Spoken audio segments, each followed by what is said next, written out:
समाप्त हुआ। भगवान कृष्ण अपने प्रिय सखा अर्जुन को साथ में लेकर, जहां पर 18 दिन तक घमासान युद्ध हुआ था, उस युद्ध भूमि में लेकर के गए। सारी भूमि लवलोहान होकर के रखी थी। जहां देखे वहां मृत शरीर पड़ा हुआ था। बड़े बड़े वीर गति को प्राप्त हुए एक माटी के ढेर के समान वहां पर सबके सब पड़े थे। अर्जुन देखा, बहुत शोक में हो गया।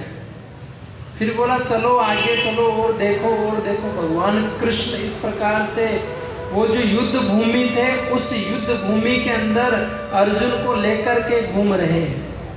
उसी समय कर्ण धराशायी पड़ा था भूमि के ऊपर, प्राण निकलने ही वाले हैं, इस प्रकार से प्रतीत हो रहा है और दर्द से कराह रहा है। उसी समय कृष्ण सामने आते हैं और अपने प्रिय सखा अर्जुन से बोलते हैं, अर्जुन ये देखो, बड़ा पराक्रमी प्रतापशाली है, ये कितना धैर्यवान है, जाओ और इनसे ज्ञान प्राप्त करो, इनसे कुछ जानो। कर्ण की बहुत प्रशंसा करते हैं, हे अर्जुन ये वही कर्ण है जो दानवीर में इनका नाम चलता है,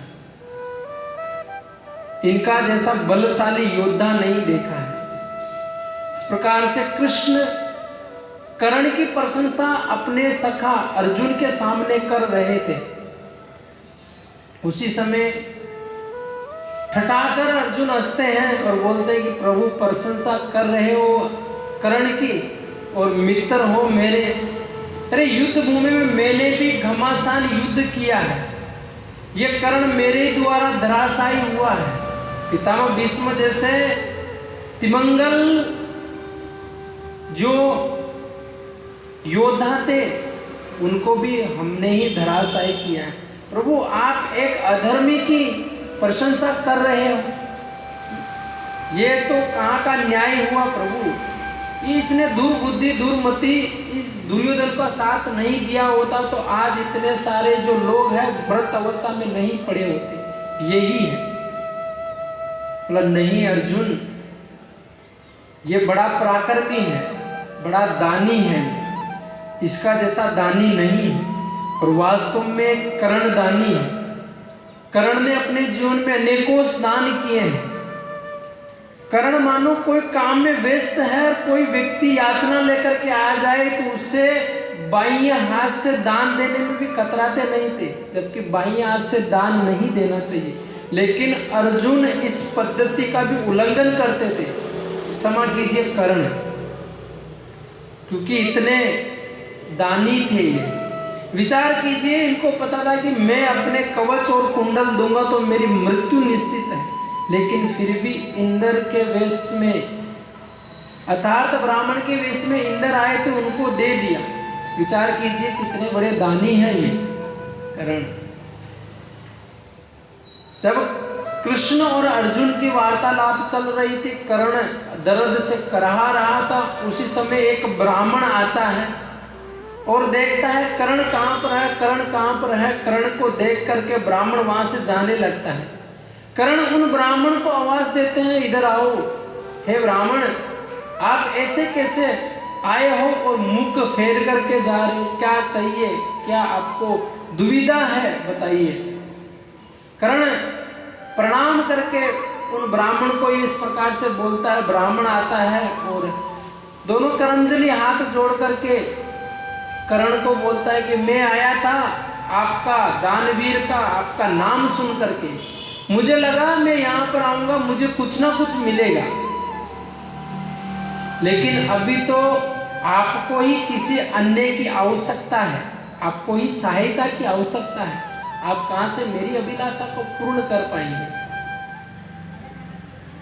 तब कर्ण बोलते हैं कि हे ब्राह्मण देवता, आप बोलिए तो सही, मैंने अभी अभी गुरुकुल खोला है और मुझे सख्त पैसों की आवश्यकता है गुरुकुल को चलाने के लिए।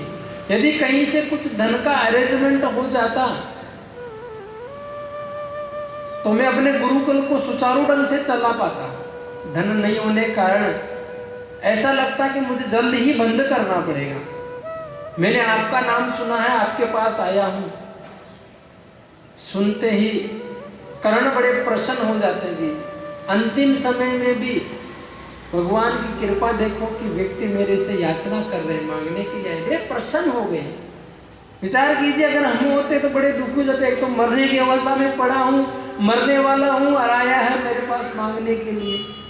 उसको दो चार उल्टा सुल्टा बोलकर भगा देते, लेकिन कर्ण बड़े प्रसन्न होते, हंसते हैं, मुख पर एक हंसी होती है और बोलते हैं कि हे ब्राह्मण, चिंता ना करो, आप जहां पर आए हो स्थान आपके उपयुक्त है, मैं आपको दूंगा। मेरे जो दो दांत है ना, वो विशुद्ध सोने के हैं।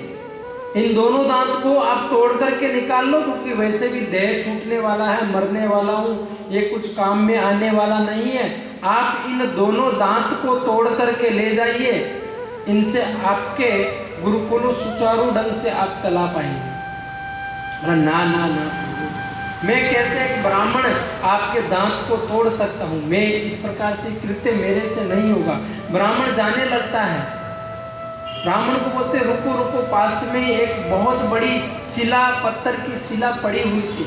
अर्जुन ये कर्ण अपनी दोनों टहनियों के बल पे रगड़ते रगड़ते जाता है उस शिला के ऊपर, और अपने उन दांतों के ऊपर, पत्थर तो उठ नहीं रहा था, जोर से ही प्रहार करता है, और दोनों दांत गिर करके, दोनों नहीं पूरे जितने बचे हुए दांत थे सबके सब गिर करके बाहर निकल जाते हैं। मुंह से रक्त बहने लगता है, और फिर भी मुख पर एक हंसी, एक तेज, दोनों दांत को निकालता है, अपनी धोती का एक भाग लेता है, साफ करता है, ब्राह्मण को दे देता है। लीजिए ब्राह्मण देवता, ये मेरा अंतिम दान स्वीकार कर लीजिए, क्योंकि अभी यह देह छूटने वाला है, यह आप दान को स्वीकार कीजिए। यह दर से अर्जुन देख रहे थे और कृष्ण भी वहीं पर देख रहे थे। अर्जुन से रहा नहीं गया, आंख में आंसू आए और जाकर के दंडवत प्रणाम करके बोला कि वास्तव में मान गए, वीर हो तो आप जैसा। अंतिम दशा, अंतिम आपका निर्णय प्रणाम की योग्य है। कि महाराज, आप जैसा दानी नहीं देखा है। अंतिम समय में मरणासन अवस्था में भी आप दान कर रहे हो। प्रणाम करता है और अर्जुन स्वयं अपने मुख से प्रशंसा करने लगता है। भगवान कृष्ण देखते हैं, देखा मित्र, यह है कर्ण, यह है कर्ण। और वहीं पर फिर कर्ण अपना देह छोड़ता है भगवान अर्जुन और कर्ण के सामने। तो अर्जुन के सानिध्य सामने भगवान वहां पर खड़े हैं। अंतिम में दान भी तो ब्राह्मण को दिया। ऐसे ऐसे सुरवीर दानी हमारे इस धराधाम पर हुए हैं।